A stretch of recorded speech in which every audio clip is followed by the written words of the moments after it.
राम राम जी। 150 साल पहले का हरियाणा वीडियो सीरीज में आपका स्वागत है। आज हम बात करेंगे टैक्स व्यवस्था में आए सुधारों के बारे में। 1824 के अकाल ने अधिकारियों को मजबूर कर दिया कि वो पुराने टैक्स सिस्टम की जांच करें। 1822 के रेगुलेशन के तहत रिवाइज्ड असेसमेंट बनाए गए। उस समय छोटे कमजोर गांवों में खेती पर औसतन 3 रुपए 8 आने से 4 रुपए 3 आने तक लगते थे और पूरी खेती योग्य जमीन पर 2 रुपए 6 आने से 3 रुपए 3 आने तक। ये पहले से बहुत बड़ा सुधार था। 1828 की रेवेन्यू सर्वे ने पहली बार ठोस डेटा दिया।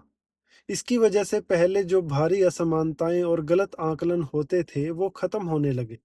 आधी फसल वाले नियम को भी छोड़ दिया गया और कुल उपज के लगभग चौथाई हिस्से को ही टैक्स माना गया। अब टैक्स फसल कटने के बाद लिया जाता था, पहले की तरह पहले नहीं लिया जाता था।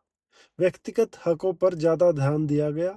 हर खेत, हर मालिक, हर काश्तकार का रिकॉर्ड तैयार हुआ। उन्हें स्लिप दी गई जिसमें लिखा होता था कि उन्हें कितना देना है। गांव की बाकी बची जमीन को आसपास के गांव के साथ मिलाकर बसाया गया। कई जगहों पर खेत बोली पर चढ़ते थे अगर मालिक टूटे फूटे हाल में हो या अगर किसान 10% ज्यादा देना चाहे। कलेक्टर ने 1831 में रिपोर्ट किया कि पिछले 4 साल से रेवेन्यू बड़ी नियमितता से आ रहा है, लेकिन कुछ जगहों पर 20 साल से लटकी बकाया राशि अब भी लोगों पर बोझ बनी हुई थी। फिर भी हालात पहले से काफी सुधर चुके थे। 1833 के अकाल के बाद टैक्स को फिर से कम किया गया। पता चला कि 1828 की सर्वे के बाद से खेती काफी घट चुकी थी। फिर भी रेट बहुत ऊंचे थे।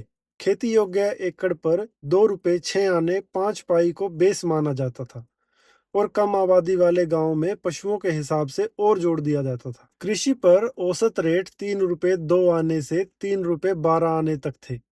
कहीं कहीं तो 6 रुपए या 9 रुपए प्रति एकड़ तक पहुंच जाते थे। 1836 से 1839 के बीच लंबित बकाया राशि माफ की गई।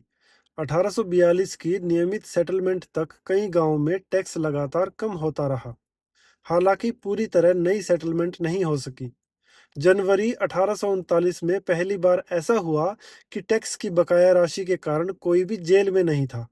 इस तरह की कैद अब आम प्रथा नहीं रही और इसके बाद ये लगभग खत्म हो गई थी। तो ये थे उस समय की टैक्स व्यवस्था में कुछ सुधार।